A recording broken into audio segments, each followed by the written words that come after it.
I'm especially happy to be here with those of you who are students considering the next stages of your lives. For the students and young people here, I remember being in your seats not all that long ago. I remember being 17, 18 years old, about to graduate high school, not really feeling sure what the future would hold for me or how I would find my way through it. That was an exciting time, but it was also pretty scary. It was filled with possibility, but also with a sense of the complete unknown. So my goal today, whether you're a student or a parent or a teacher, is to discuss one of the core concepts that I've learned ever since I was young. That's been one of the most important guiding concepts of my life. Now, how many of you know what self-advocacy means? I'm going to define it as communicating your needs so you can get appropriate access to resources, spaces, and outcomes as a deaf or hard of hearing person.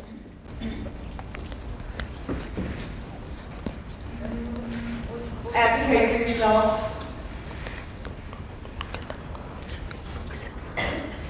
Signing, writing, texting, communicating back and forth, whatever you feel is the most powerful way of communication.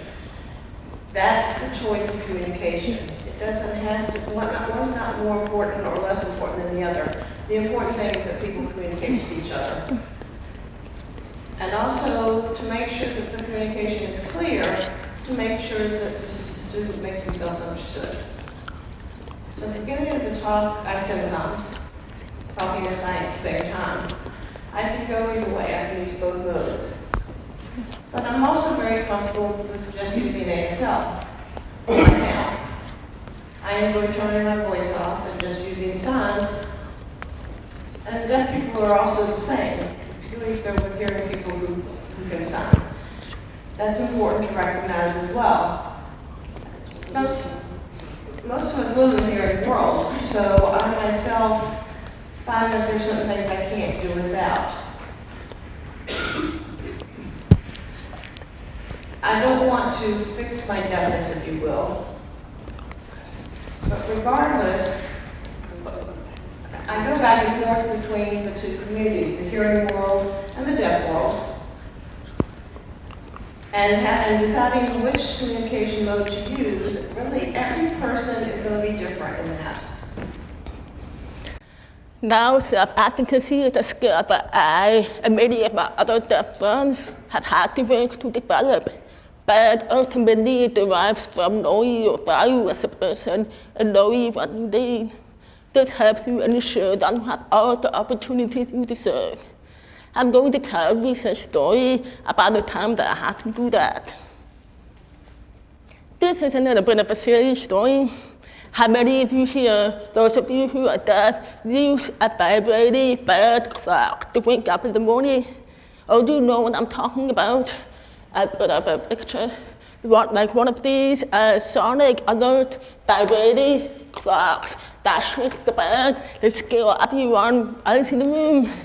I've used one of these clocks for many years, and I have a little travel alarm clock that I take with me everywhere. It's about this big. So earlier this year, I was traveling to go to a big interview weekend in Atlanta. I flew there from the UK, where I'm studying at the moment at Oxford. And that meant with the 5-hour time difference and the dread that alarm clock was especially useful to making sure that I got up on time in the morning and made it work to where I had to be. So I used the clock the whole week in Atlanta, and when I left to fly back to the UK, I thought I had everything back in my bag. I got to the airport, and I was traveling on a student budget after all, which meant that I was flying up to Toronto to spend the night before flying back out to London the next morning. It was a real flight layover schedule. So I got up to Toronto, Canada late at night, and I realized, oh no, guess what happened? I forgot my vibrating alarm clock back at the hotel in Atlanta. What's worse is that I was traveling by myself. I was staying alone. I had no way in my room in Toronto to wake myself up at 5 in the morning to make my next flight. At 5 in the morning. So no one else would be in the room with me to make sure that I got up. There was no way I would hear any other kind of alarm clock. So I'm normally a pretty calm person, but I was freaking out about this whole alarm clock situation. I was on the phone texting my mom, who lives in New Mexico, going back and forth, trying to figure out what to do. Do I not sleep at all? Do I stay up the whole night? Do I not wake up? How am I going to wake up? So here's what I came up with. When I checked in at the hotel at 11 p.m., exhausted from traveling, I went up to the woman at the front desk and I told her, I'm deaf. Do you have any other deaf-friendly vibrating alarms at this hotel? Her jaw just dropped. She stared at me. She said, no, she had never heard of such a thing before. But that was worth a try, I guess. So I said, okay, all right, I know this is a really weird request, but I need to get up at 5 a.m. tomorrow. So can you please send someone in my room to turn off the light to make sure that I'm awake? She said, oh no, we don't do stuff like that. But we can call you. They said, we have a phone wake-up service. And I said, no, that won't work. I'm deaf. Now this silly woman was completely confused. She looked at me, she said, but I don't wake up calls really now. And I said, no, I'm deaf. It doesn't matter how loud it is. I won't hear anything when I'm sleeping. She stared at me again. And after a second, she said, oh, that must be really nice. And I started laughing and said, okay, it's really nice, yes, but not in this situation. So we went on like that for a while, back and forth, but eventually, after about 10 minutes, we came up with a solution. Just in case my flimsy little iPhone alarm didn't wake me up in the morning, or if my phone fell off the bed or something, someone would come in my room, open the door, and turn on the light at 5 a.m. to make sure that I got up.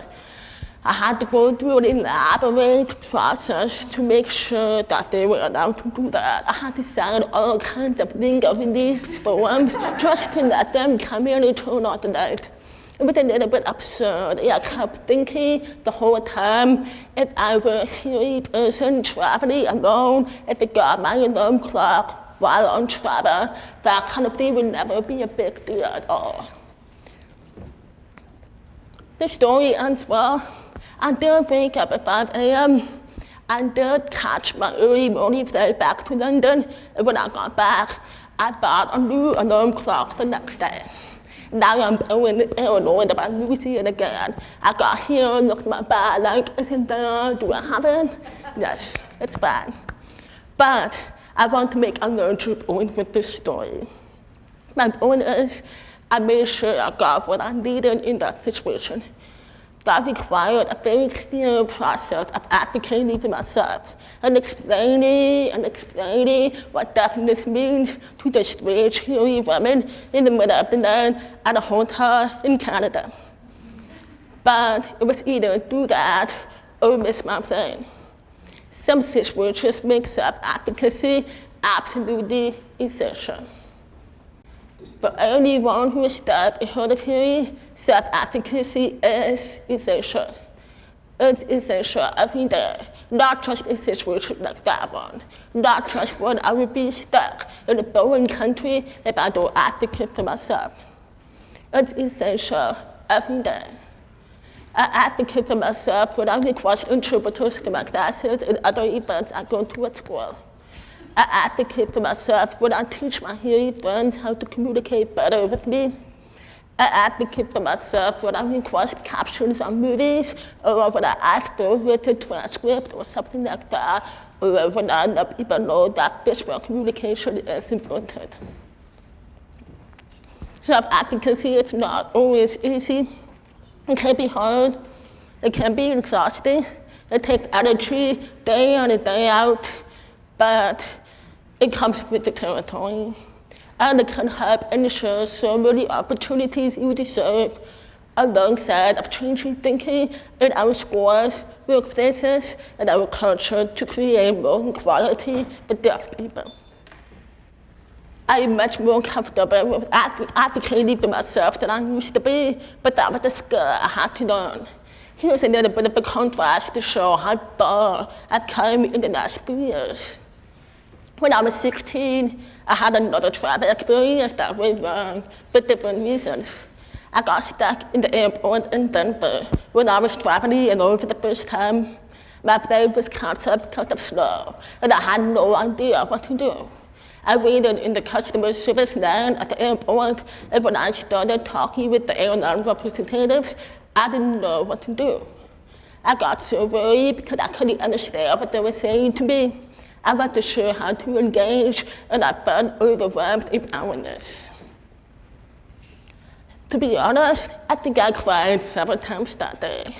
Now, at 25 years old, I don't think a situation like that would faze me as much, but that's because of how practice. If you are a deaf or hard of hearing student, all of growing up and moving on to the next stage of life involves learning how to become your own best advocate. If you are a parent or a teacher, helping promote self-advocacy is also a very important skill. The next stage of life might be different for the young people than it was for me. I'm from New Mexico, so I want to show you a picture of me here camping somewhere in New Mexico as a kid. I think I look pretty dorky in this picture. So I graduated from a mainstream high school in Advocacy, and I went straight to college at Stanford in California, which was a big change for me. I was used to my home life with my supportive family, and I had to figure out what to do when I tossed myself into the hearing world at large. I learned a lot. I grew a lot at Stanford, and since then I've decided to continue my studies at graduate school. Some of that graduate study has been overseas in the UK at Oxford, which has brought the new challenges of getting appropriate accommodations and ASA interpreters in a foreign country. It's been tough. Just as a contrast to that dorky little kid there, I'll show you a picture of me recently at Oxford. I think I've gotten a little bit cooler maybe in the meantime. I'm going to keep going when I return to the US this fall to continue my studies with a PhD in English literature. For the students here, the next step of your lives might also involve going to college and pursuing your academic goals. It might involve getting a job. It might involve volunteering or community involvement or developing new skills in many different ways. Regardless of what you do, the next step will certainly involve one thing: taking on the responsibility of charting your own personal path. Again, I think those lessons of self-advocacy and self-determination can apply to all of us, wherever we might be going in the next step of our lives. Today, I'm going to share some core mindset and strategies that guide me when I advocate for myself. I'm going to take some questions at the end too, in case I don't cover something you're curious about. So think about those questions and we'll chat afterwards. One starting point I want to make is this: deafness, aside from being an interesting culture and a very visual way of being, is fundamentally a communication barrier. That's all. It means that those of us who adapt a hard of hearing experience and communicate with the world differently compared to our hearing peers. Also, it means that a large part of interacting with the world and with hearing people, and also of navigating the larger world beyond high school and home life, a large part of that is helping hearing people understand how we can all communicate differently. It means helping people understand how we can all get on the same page so everyone has the opportunity to succeed. I used to think I had to tailor myself to what other people expected of me, or to what other people can do, instead of what I can do. I worked very hard at doing that. I'm lucky like a hearing person. I can speak in the brain, but it took me a long time to learn how to do that. I'm not a perfect communicator. No one is. I used to get upset at myself when I failed to come up with a cross to other people, or when I failed to understand what someone else said to me. That's still challenging sometimes, but I have more options than I used to think. And I can ask other people to change their own communication and meet me halfway. I remember the story about when I was stuck in the airport when I was 16. I was trying to figure out how to get on another flight in the airport, trying to figure out how to get out of there. But I wound up really overwhelmed by the huge, bustling airport and everything else going on. I couldn't understand what the PA announcements were saying, which is still a big problem I have with airports, by the way. They're pretty terrible about that. I couldn't always understand what the airline customer service representatives were saying to me, but now I realize what I needed to do was this. Bounce, I want to say, well, stop, hold on, I'm done. I needed to tell them, write it down, gesture, talk to me, repeat yourself, speak clearly, do whatever you can, because I need to understand, and I need you to help me. As I've learned more about self-advocacy, I've learned how to become much more assertive. It's okay to feel uncomfortable when you're advocating for yourself. Actually, you probably will feel uncomfortable. You probably will feel different. I had to learn that and find the courage to push through those more challenging moments. A huge part of self-advocacy is believing in myself. I need to believe that I bring a lot of value to the table whenever I enter a conversation. And I do. I am worth it. You are too. It's not fair to me if I'm really excluded. It's not fair to you either. And honestly, it's not fair to the other people around us. Real dialogue happens, and progress is made only if everyone present in the room has the opportunity to participate. Other people can learn from me, from you, and we can learn from them too. I start the process of self-advocacy by understanding what I need. As I said earlier, everyone is different. All deaf people communicate differently and have different needs and preferences. I personally use sign language interpreters in my classes and for other lectures and meetings and discussion events. For me, having a qualified interpreter available is an important part of accessibility. But I can also communicate without an interpreter in certain situations, including with my hearing friends. So it's also important for me to make sure that they understand how to communicate effectively with me. Those people can do a lot of different things to do that.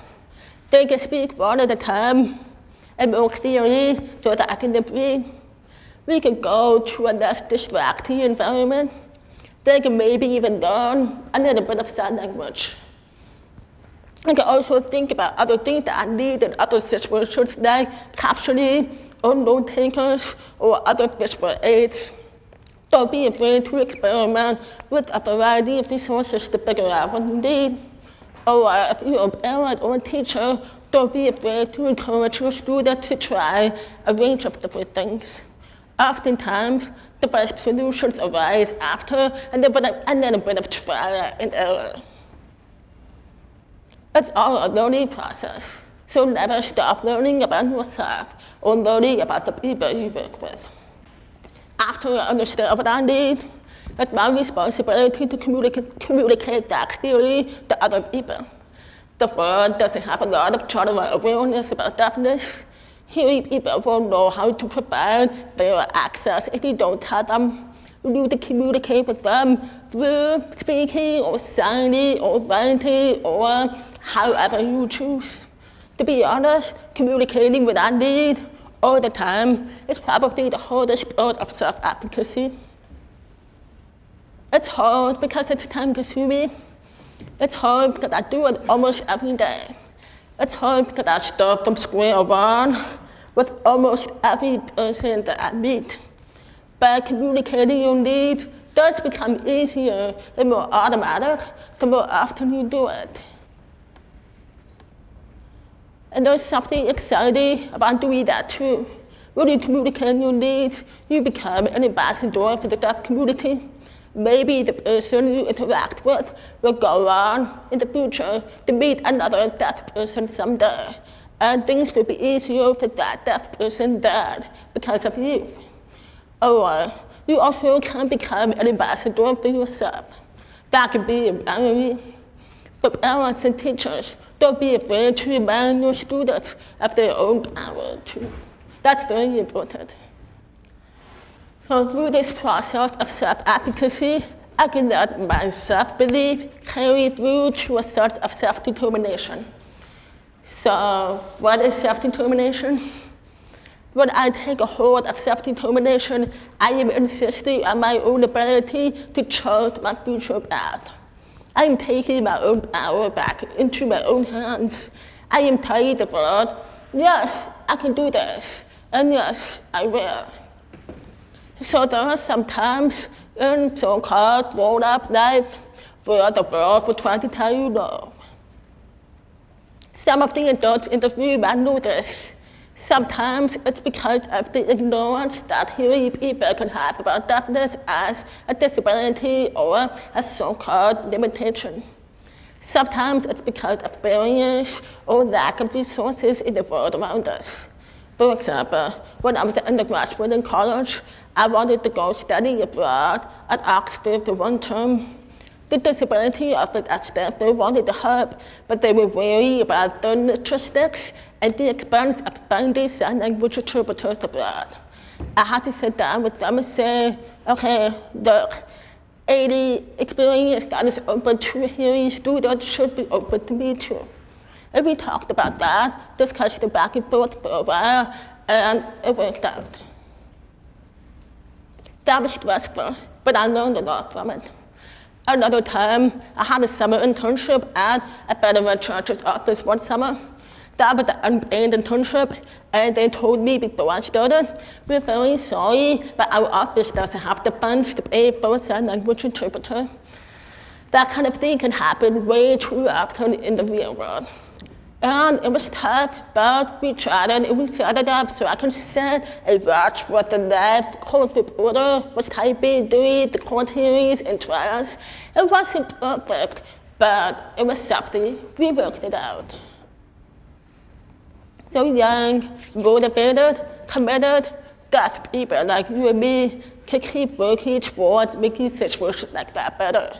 In school, in jobs and internships, and other educational activities, parents and teachers here can help play a strong role in making sure that students have the support to make that happen. We can make progress. We can keep saying, yes, we can. There's another important part of self-advocacy that I want to mention, and that's finding a strong network of people who will empower you and support you in everything you do. By this, I do mean looking for ties to the deaf community and looking for deaf mentors and role models. I never had many strong deaf role models to show me how to advocate for myself when I was young, so that was definitely a challenge for me.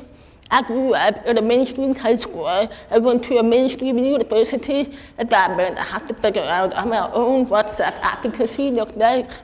But deaf friends and deaf role models are the only way to have a community. A strong network can come from anywhere. I was fortunate to have a very strong and supportive hearing family that always pushed me to be the best that I could be. I also found strong and supportive hearing friends and teachers and mentors in many different places. Some of those teachers and mentors in this room could also do that for their students and their children. You can also play that role model role for young people. So please continue doing that. Whoever your friends and mentors and sources of support are, learn from them. Ask them, what they do and how they do it. That network of people will champion you, will challenge you, and empower you, whoever those people are, or wherever they're coming from. So all of you have so much stuff with the world. For the young people here, if you go to college or decide you want to take all sorts of classes and join all sorts of extracurricular activities, go do it. If you get a job and you decide you want to make sure you can participate equally in the office, say something to make that happen. If you want to go travel the world and meet really interesting hearing and deaf people, go do that too.